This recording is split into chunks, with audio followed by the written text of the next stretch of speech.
तो खनन क्षेत्र से इस वक्त की बड़ी खबर मिल रही है। खनन निदेशक एमपी मीणा को 6 महीने का एक्सटेंशन दिया गया है। राज्य सरकार ने एक्सटेंशन के आदेश जारी कर दिए गए हैं। अतिरिक्त निदेशक जयपुर और विभाग के निदेशक का वो कामकाज संभालेंगे। 6 महीने या नए आदेश आने तक की अवधि के लिए एक्सटेंशन के आदेश प्रभावी रहेंगे।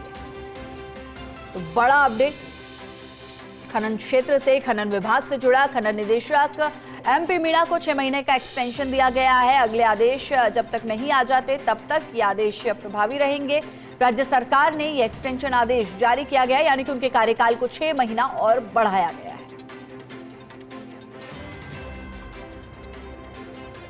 खबर पर ज्यादा जानकारी के लिए हमारे एसोसिएट एडिटर निर्मल तिवारी हमारे साथ जुड़ गए हैं। निर्मल जी, खनन विभाग में निदेशक एमपी मीणा के कार्यकाल को 6 महीने बढ़ा दिया गया है, क्या जानकारी? देखिए माधुरी, निश्चित तौर पर बड़ी खबर है क्योंकि एमपी मीणा अभी तक निदेशक के पद पर रहे थे और कल उनका सेवानिवृत्ति का अंतिम दिन था उनके सेवा काल का। लेकिन इसी बीच में उनको 6 महीने का एक्सटेंशन दिया गया है। या जो नए आदेश आए वो पहले होंगे या फिर 6 महीने का एक्सटेंशन उनको दिया जाएगा। देखिए, इसमें पूरे आदेश में खास बात ये रही है कि एमपी मीणा ने जिस तरह से, चूंकि मुख्यमंत्री ही भजनलाल शर्मा ही प्रदेश के खान मंत्री भी हैं, और जिस तरह से राजस्व में जो रिकॉर्ड तोड़ अर्जन हुआ, 10,269 करोड़ रुपए का कल तक राजस्व मिल चुका था खान विभाग को पिछले वित्त वर्ष के अंदर। उसके अलावा अवैध खनन के खिलाफ जिस तरह से अभियान चलाया गया, पंचनामे तैयार किए गए, जिस तरह से मुख्यमंत्री के मैंडेट को उन्होंने फॉलो किया, डिपार्टमेंट के अंदर एक नया कोऑर्डिनेशन बनाया, सभी छोटे से लेकर बड़े अधिकारी तक उनके बीच में जिस तरह समन्वित प्रयास किए, क्योंकि बहुत ही शांत छवि के एमपी मीणा, और यही कारण रहा कि उनको इनाम मिला। और इनाम ये मिला कि उनको नया जो वित्त वर्ष जो आज से शुरू हो रहा है उसकी भी अगली 2 तिमाही यानी कि पहली जो छमाही तक उन्हीं के पास खान विभाग रहना है। यानी राज्य सरकार ने जो खान विभाग के लिए नए लक्ष्य तय किए हैं, 13,000 करोड़ रुपए से ज्यादा का नया लक्ष्य आने वाला है, उसको किस तरह से लक्ष्य के प्रति आगे बढ़ना है, पूरे डिपार्टमेंट को राजस्व लक्ष्यों की पूर्ति करनी है, किस तरह से प्री एम्बेडेड जो बनाए गए थे जो ब्लॉक्स, उनको किस तरह से आगे बढ़ाना है, मेजर और माइनर मिनरल के ब्लॉक्स को किस तरह से नीलामी के प्लेटफॉर्म पर लेके आना है, उससे राजस्व अर्जित करना है, उन तमाम बातों का ध्यान रखा गया है।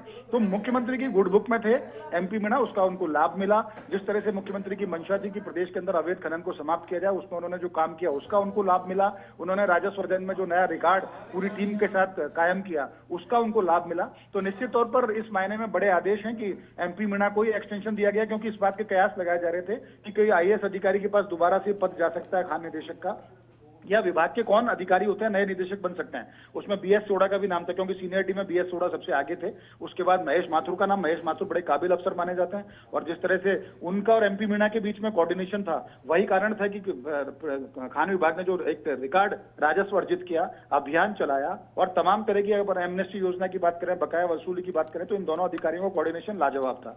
तो माना यह जा रहा है कि एमपी मीणा को 6 महीने के एक्सटेंशन देने के पीछे सरकार का मंशा यही है कि जो नया वित्त वर्ष है उसमें भी इसी आधार पर आगे बढ़ाया जाए खान विभाग को, कि राजस्व भी समय पर पूर्ति हो। जितनी भी बड़ी कंपनियां जिनसे रॉयल्टी ली जाती है उनको किस तरह से उनसे रॉयल्टी वसूली की जो प्रक्रिया है उसको अपनाई जाए, साथ ही साथ बकाया वसूली का भी और अवैध खनन अभियान को भी आगे जारी रखा जाए। और माना यह जा रहा है कि 6 महीने बाद जब एमपी मीणा का कार्यकाल, एक्सटेंशन का कार्यकाल समाप्त होगा, तो महेश माथुर के रूप में खान विभाग को एक नया निदेशक मिल सकता है, क्योंकि खान सेवा का अधिकारी जो आता है वो खान विभाग को अच्छी तरह समझता है, क्योंकि खान विभाग एक तकनीकी विभाग है। तो निश्चित तौर पर कह सकते हैं कि भविष्य के निदेशक के तौर पर महेश माथुर को तैयार किया जा रहा है, और वर्तमान जो निदेशक है, जो निवर्तमान हो जाते हैं, लेकिन चूंकि उनको एक्सटेंशन मिल चुका है 6 महीने का एमपी मीणा को, तो आने वाली जो पूरी एक छमाही रहेगी, यानी कि उसमें एमपी मीणा के पास ही खान विभाग के निदेशक का पदभार रहेगा, जो निश्चित तौर पर बड़ी खबर है कोऑर्डिनेशन के लिहाज से, रेवेन्यू के लिहाज से, और जो भी खान विभाग के अंदर नवाचार है और उनके लिहाज से। तो निश्चित तौर पर बड़ी खबर है। इसके लिए एमपी मीणा को तो बधाई के पात्र हैं ही, साथ ही साथ जिस तरह से राज्य सरकार ने फैसला लिया, उन्होंने एक बार फिर से खान सेवा के अधिकारियों में भी अपना विश्वास दिखाया है, वो निश्चित तौर पर इससे खान विभाग के अधिकारियों का मनोबल भी बढ़ेगा, और भविष्य के में किस तरह से खान विभाग आगे बढ़ेगा, किस तरह से सरकार के मैंडेट को, राजस्व लक्ष्यों को आगे ले जाएगा, वो भी निश्चित तौर पर देखने योग्य होगा। तो ऐसे में एक अच्छा डिसीजन लिया गया, माना जा रहा है कि इस तरह का विश्वास खान सेवा के अधिकारी पर दिखा के राज्य सरकार ने पूरी टीम का मनोबल बढ़ाया है। हिमाद्री जी, शुक्रिया निर्मल जी इस पूरी जानकारी के लिए।